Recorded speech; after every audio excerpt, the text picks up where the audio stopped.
Hello everyone, today I would like to introduce you to urolithiasis. Urolithiasis may be one of the most common diseases in our daily life.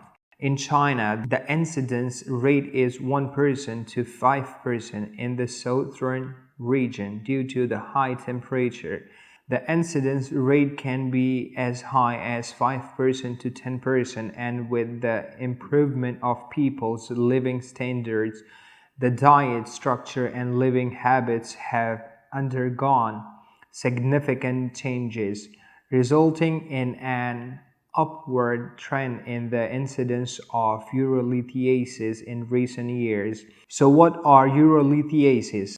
Generally speaking, urinary tract stones refer to four types of kidney stones: urethral stones, bladder stones, and urethral stones.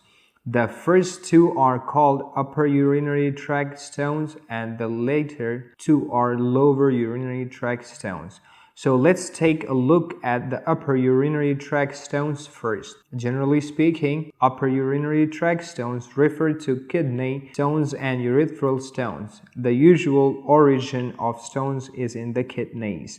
If the resulting stone stays in the ureterus during the expulsion process, it becomes urethral stones. Then what are the clinical manifestations of these two stones? After getting stone, symptoms such as pain, blood in the urine, and even nausea, vomiting, and bladder irritation are usually present. Let's look at pain first. The degree of pain caused by the stone is closely related to the location, the size, the degree of activity of the stone, and other factors. Larger stones present with dull and sore pain in the upper abdomen and lower back. Sometimes the pain in upper abdomen is thought to be gastrointestinal problem, but it is actually the case of the stone. Sometimes the dull pain and cirrhosis begins or gets worsened, often stenosis, exercise, that is because of some small changes in the position of the stone during exercise. Smaller stones move and pass out in a process of excretion. It may have a stone in the urinary tract, especially in the ureter, resulting in incarceration. This state in incarceration will indirectly irritate the mucosa of the ureter. If there is incarceration in the ureter, it may cause spasm of the smooth muscle, resulting in renal colic, and the pain is the most typical and most severe in urinary calculi. Usually comes on suddenly, radiating to the inner thigh like a knife cut. At the same time of pain, it will be accompanied by systemic symptoms of pale complexion, cold, sweats, nausea, and vomiting, and in severe cases, the symptoms of weak and fast pulse and drop in blood pressure will occur. Stones located in the urethral bladder wall at the opening of the ureter usually have symptoms of bladder irritation, such as frequent urination, urgency, and dysuria. There is also a radiating pain in the head of the penis. When there are a few large and immobile stones in the renal pelvis with no obvious obstruction or infection, the patient can be asymptomatic for a long time, and even in the end, the kidney has completely lost its function and the symptoms are still not obvious. The second clinical manifestation of upper urinary tract calculi is hematuria. Because the surface of the stone is very rough, it directly damages the mucosa during the movement and causes bleeding. Hematuria is often secondary to pain after stenosis, actively or severe pain, bleeding in the urine, or microscopic hematuria, which should be more common. Sometimes microscopic hematuria after activity is the only clinical manifestation of upper urinary tract calculi. Nausea and vomiting are the third symptoms of urethral stones. When stones causes urethral obstruction, the luminal pressure of the ureter increases and the local wall expands, resulting in cystic ischemia and renal coli. Since the ureter and the intestine share a common innervation, when the ureter spasm is severe pain, it may cause the intestine to also spasm, causing nausea and vomiting. This is a complication of renal coli. Bladder irritation is the last clinical manifestation. As mentioned earlier, stones located in the urethral bladder wall or at the opening of the ureter can irritate the bladder and cause bladder irritation symptoms. It is also possible that the stones are accompanied by infection, and bladder irritation can also occur due to the stimulation of the infection. Next, let's learn about the diagnosis of stones in simple terms. The diagnosis of upper urinary tract calculi includes three aspects: medical history, laboratory tests, and imaging studies.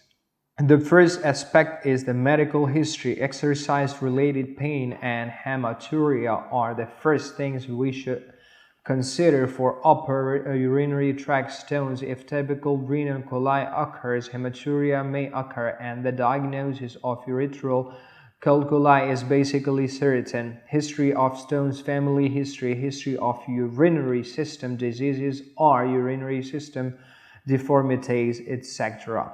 are all risk factors for stone information. The second aspect is laboratory examination. Routine urinalysis can reveal gross or microscopic hematuria. Urine culture and susceptibility testing should be performed if pyuria is present with infection. In addition, urinalysis can also detect crystalloiduria. The detection of renal function is mainly to understand whether the stone has caused renal damage.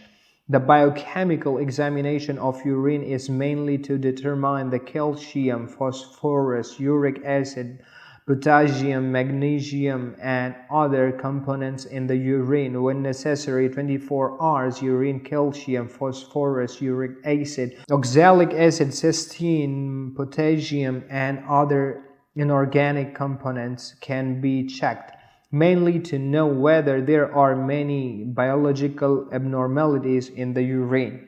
If the patient's stones can be collected, the composition analysis of the stones can be done, which is of great significance for the formulation of stone prevention measure in the later stage.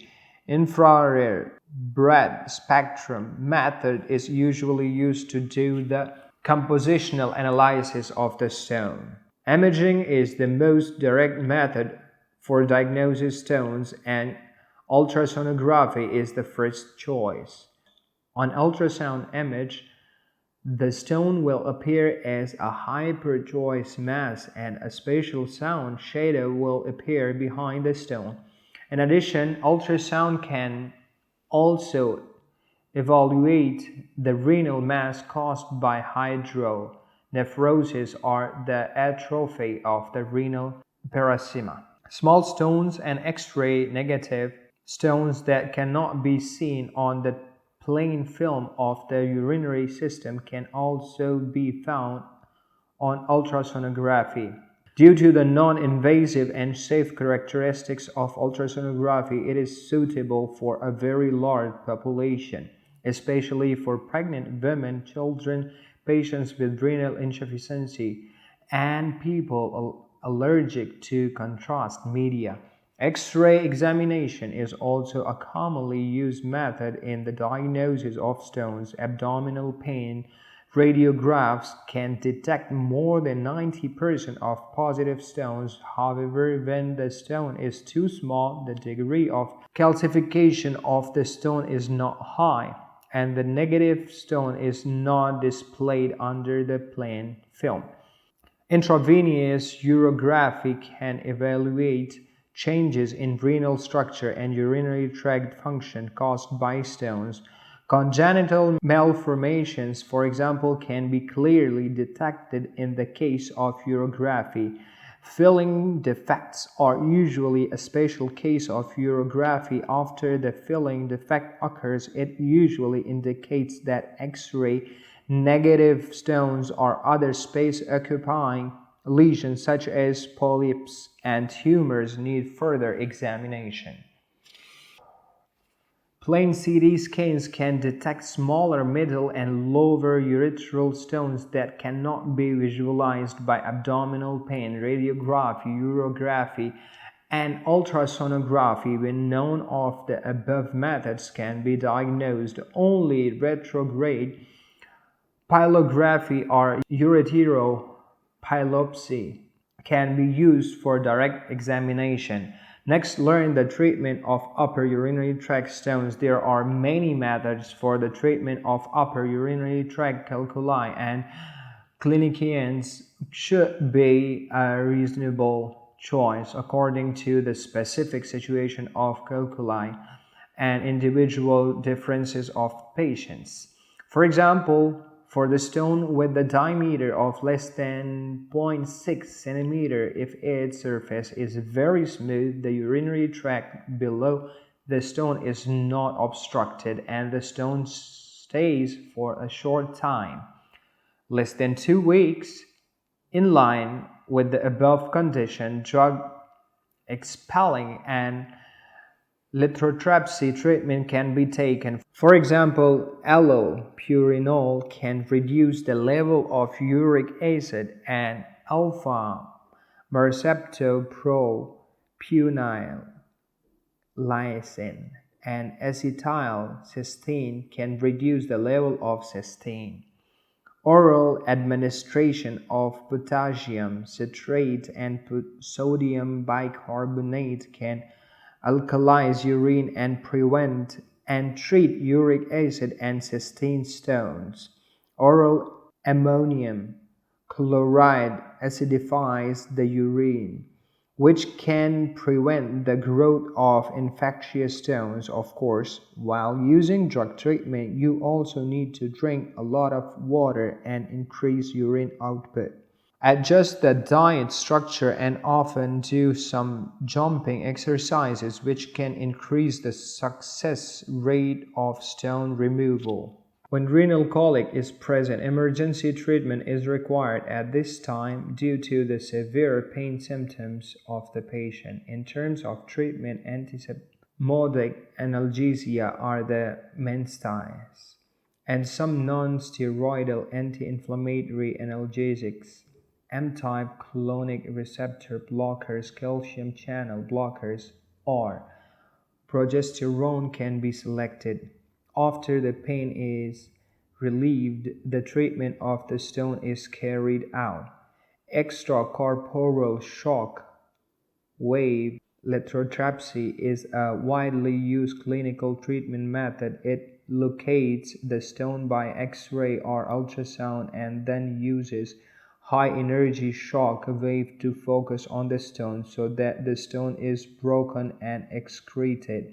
This method is mainly suitable for kidney stones within 2 cm in diameter or upper urethral stones. The effect of lithotripsy is related to factors such as the location, size, nature, and incarceration of the calculus.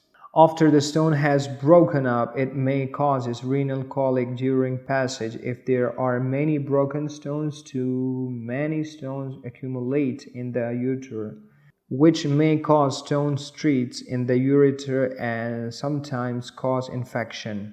If shock wave lithotripsy needs to be treated again, the interval between the second treatment and the first treatment should be more than 10 to 14 days, and the total number of shock wave treatments should not be exceeded 3 to 5 times.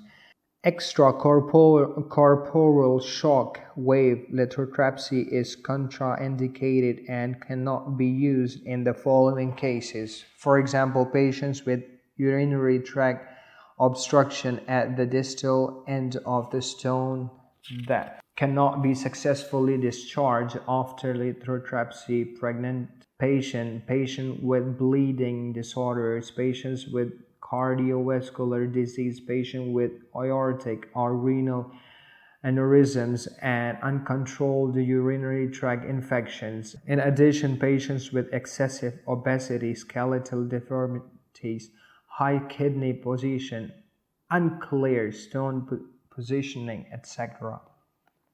also need to be treated by other methods. Next, we will introduce percutaneous nephrolithotomy. In this method, under the positioning of ultrasound, a fine needle is directly punctured through the lower back to reach the renal pelvis or renal calyx for lithotripsy and stone extraction. It is mainly suitable for stones in the renal pelvis or parts of the renal calyces larger than 2 cm in diameter. Another method, mainly for urethral stones, is ureteroscopic lithotripsy. This method is to use a ureteroscope through the urethra bladder along the ureter for lithotripsy and stone extraction. The main indications are ureteral calculi in the middle and lower segments, as well as negative calculi that cannot be shown by a plain film of the urinary system.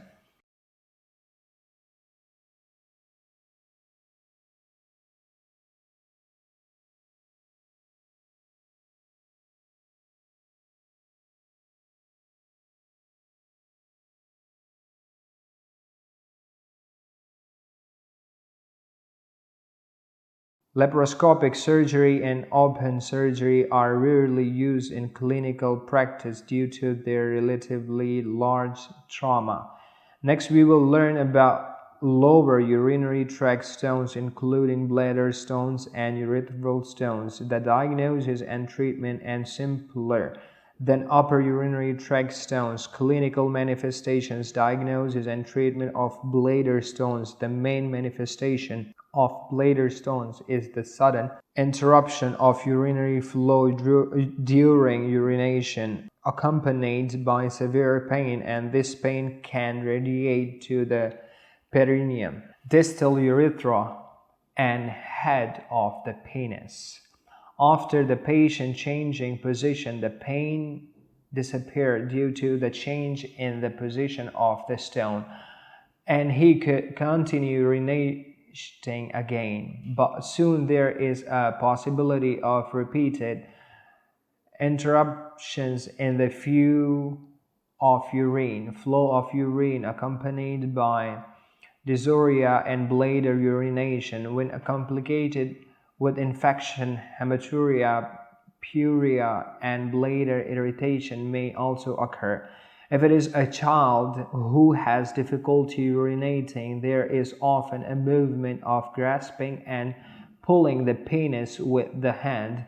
When urinating, there will also be running and jumping, changing the urination posture, etc., to relieve pain and continue to urinate. According to these typical symptoms, the initial diagnosis of bladder stones can be made, and then combined with ultrasonography, X-ray examination, and cystoscopy, the diagnosis can be made. For example, in ultrasonography, a strong light group is found with sound shadow, and plain film can show most bladder stones, while cystoscopy can find stones under direct vision. There are two main treatments for bladder stones: cystoscopy and open surgery. Smaller bladder stones, if they are within 2 to 3 cm in diameter, can be mechanically broken up with cystoscopic laparoscopy forceps. If the stone is larger or harder, it can be crushed with ultrasound, laser, or pneumatic ballistics under the cystoscope, and then the stone can be removed. Suprapubic cystotomy should be performed if the stone is too large, hard, or has a bladder diverticulum. Of course, when the bladder is seriously infected, the infection should be controlled with drugs first, and then the stones should be treated. For patients with benign prostatic hyperplasia and difficulty urinating, indwelling catheter should be indwelled first to drain the urine, control infection, and then treat calculi. Today, I briefly introduced the urinary system stones. Thank you for watching.